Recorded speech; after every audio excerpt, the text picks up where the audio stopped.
Gina was always hardworking. She was the one who would, go up the roof and clean. Things that we don't ask her to do, she would do it. And Ano sa Tagalog yun? she had May kusa. may kusa.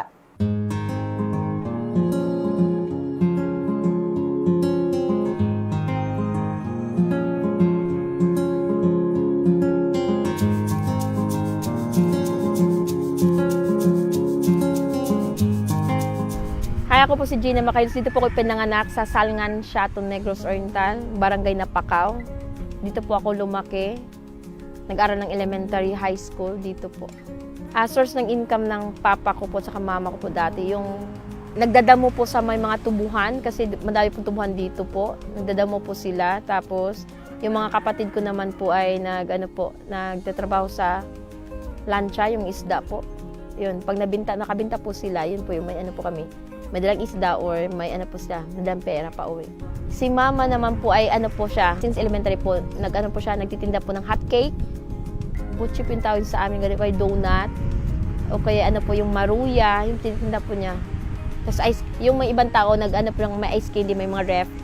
Nakikuha po siya ng ice candy, tapos porsyento po yung nakukuha niya po, yung commission po, kung ilan po yung ice candy na bibinta niya, yung ganun po.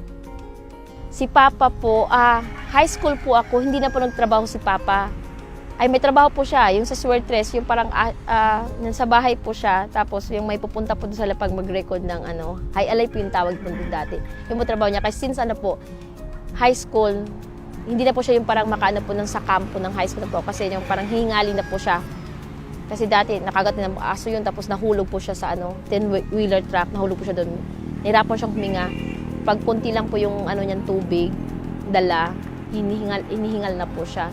Kaya alam na pong trabaho Ani po kami magkapatid po. Yung dalawa ko pong kapatid na lalaki kasi 3 boys, 3 girls po kami. Tapos yung nagpungpasok po eskwelahan, yung ako po, tapos yung sunod po sa akin, na wala na po siya ngayon sa makabilang buhay na po.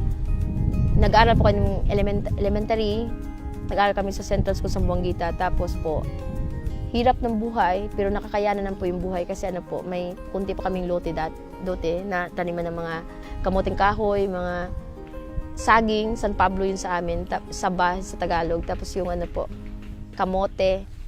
Kumbaga, mahirap po yung buhay, pero nakakaahon po kasi yung mga crops naman po na yun ay parang walang bigas, pero yun po pampahit po ng bigas sa amin.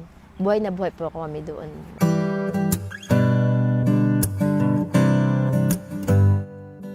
Tagpi-tagping bahay, tapos may plastic, sako, ganyan. Happy memories din yun kasi galing ng papa ko yun. At yung pinagpagura ng papa ko na as in, yung hindi yung nangutang na gano'n. Kwarto-kwarto, hindi uso na kwarto. Pag sa kanimo, taas, alam mo yung taas sa Bisaya, parang taas na. Doon tulog lahat. Nakahiliran na. Dili yung parang usong kwarto, kung asa ka magbisa higa, at tulan din. Pag saka na lang nakay bisita, naitabil-tabil na sako, yung sakong pinadugtong-dugtong, yun nahawiin mo lang, tapos ikaw pag magbihis ka, ganyan, yung literal na kung anong bahay kubo na, yung iba nga may kwarto-kwarto, yung kami wala. Pag akyat mo, yun na yun. Kusina, yun na yun din. Parang, akyat mo sa kusina, yun na yun. Pag akyat mo sa taas, yun na din yun. Wala may kuyente. Ramparilya. Tapos, kada magtuon nga, imudiri puno na sa usok. Tapos one time pa nga, nag-aaral ako, tapos nung physics na notebook ko, nasunog. So part lang naman, kasi yung nakatulog ka, tapos kasi ramparilya. Tapos puno na yung walang kuryente. Parang na yung nagka-kuryente. As usual, late na rin kami nagkaroon ng CR din. Alam na yun, tabi-tabi, ganyan. Fertilizer, ganun. CR kami doon dati. Parang heaven yung pakiramdam namin sa CR. Nagka-cake lang ako doon kina, Kuya Boy. 19th birthday ko. Yun, nag-birthday ko, nagka-cake. Wala, alam pobre. Pag mag-cake ka mo, dinato na kayo. Kami gani, pag nakasardina sa una, 555, uso. Magdato na ka. Magdato kag laki, magdato na ka. Elementary ko may dirty ice cream, yung parang may kasama pang mga kuko minsan yung ice cream, dirty ice cream. Pero yung literal na ice cream, nandun sa kina Kuya Bong. Ice cream, tas cake. Cake na si Benny palang kung alaga ng dati.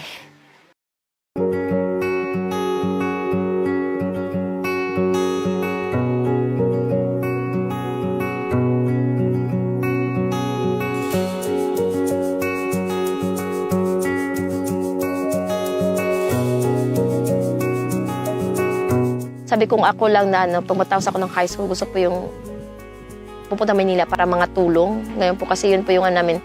Halos lahat po ng mga babae po dito dati, pag hindi po nakapag-aral, automatic po yun. Mga tulong po sa Maynila. Siguro sabi ko yung mama dati, na sabi ko, pag may lang talaga ma'am, para sa akin ng high school man, ay ng college, magsikap ako na talaga, kahit nasa gabi ako mag-aral, tapos sa umaga ako araw ako magtrabaho, gagawin ko talaga lahat yan. Our friend Marisa Chiquiamco referred Gina to us. So she was turning 18 when she joined our household. Every time we have a helper, both of us, we would get moved by their plight, and we try to help in different ways. So even with our former helpers, we would try our best to help them in some way. Gina was always hardworking.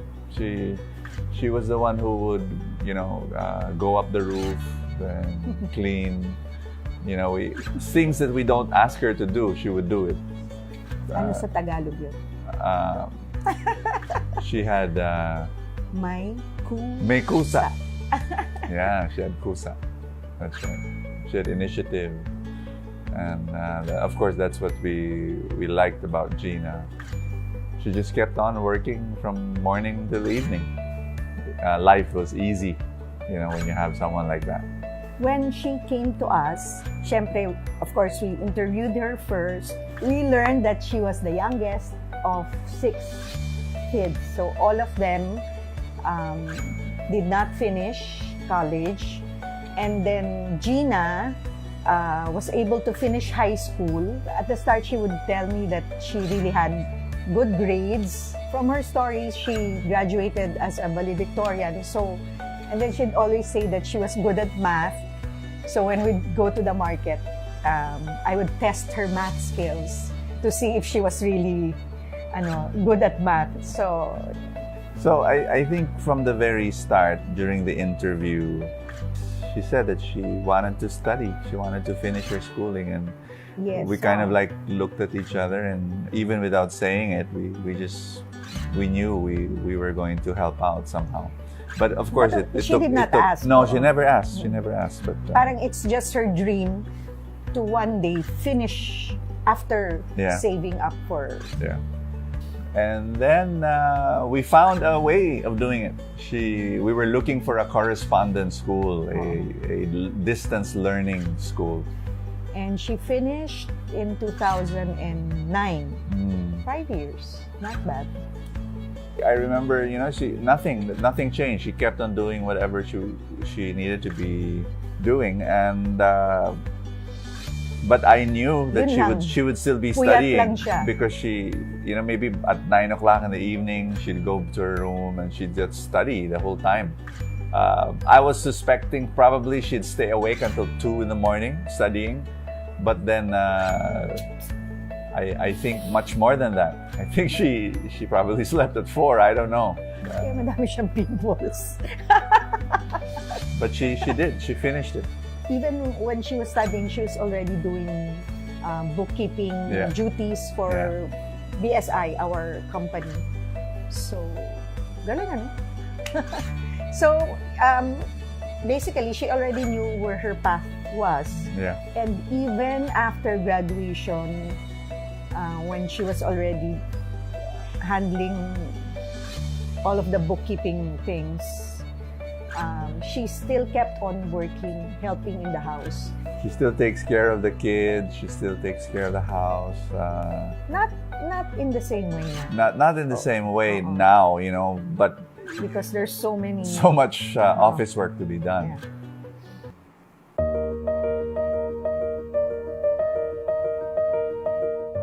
Sa bahay, may gathering kami sa bahay. With the driver, with the other helpers, and after prayers, we would share a bit, and then I would ask them how their finances are.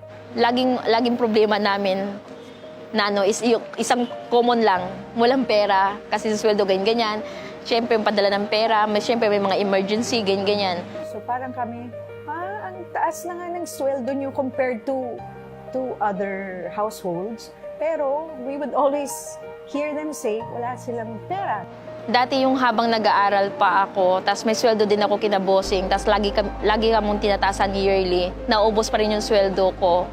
Kasi the day before ng sahod, tumatawag na yung pamilya ko, tas magpapadala. Paulit-ulit yung ganun na style, hanggang tas naghihirap din kami kay bossing din kahit may sweldo. Nag-aaral ako, free yung tuition ko sa kanila. Pero naubos pa rin yung sweldo para sa pamilya ko kasi since breadwinner ako. We talked about how we can help them more.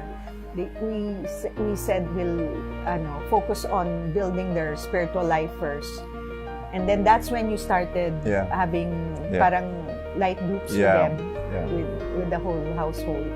Tapos nung hanggang nag-decide na si Kuya, kasi ulit na yung style na ganun, hanggang nag-decide siya ng 2010 na mag-invest kami sa stock market. I was still, very brand new in the stock market, maybe 2 years in it, and learning how it was working, and it was working well. I said, I posed a challenge to myself. It was really a challenge, not to them, but to me. I said, if I can help them invest in the stock market, if I can help Gina invest in the stock market, that means I can help anyone. May whiteboard siya dati, tapos sabi niya, ito yung dapat ganito yung sa sahod nyo. Halimbawa, for example, sa sahod ko, ito Gina, ganyan. Tapos yung may nakahiwalay pang emergency fund, parang ganun. Pero siya dati, hindi pa masyadong ma-apply kasi hindi pa ganun ka sa utak. It took a long while for us to see some results, but that's how the stock market works. The stock market doesn't give you great results in a year. She started investing 2,000, 3,000 pesos a month. Tapos parang yung na-apply namin talaga, yung parang nakahiwalay na yung pag-invest sa stock market ng ganun. So since naturuan kami ng ganun, tuloy-tuloy na yung ginagawa namin. Hanggang ngayon po, kung ano po meron kami ngayon, nagdahil po kay Kuya Bupo at saka sa Trolley Ridge Club. That was a big celebration. I was here. I was seated here in the couch. I asked her, can you give me your I want to see your portfolio. Proud po ako ipakita sa kanya na umabot na po ng 1 million ang portfolio ko. I told everybody, Gina, you're now a millionaire. So that was fun. That was really good. So now she has more than 1 million. By the age of 60, we estimated probably 30 million. She'll have 30 million. And when you think of 30 million, it's like, wow, that's crazy. I'm hoping more, but 30 million is huge. It's like the retirement package of a CEO.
People.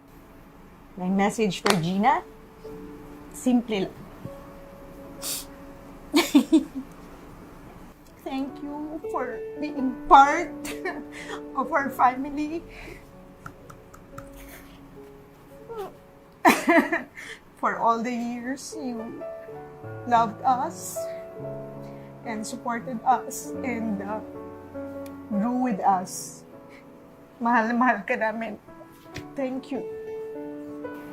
Gina, you're part of our family, and sometimes when people think of abundance, it's money.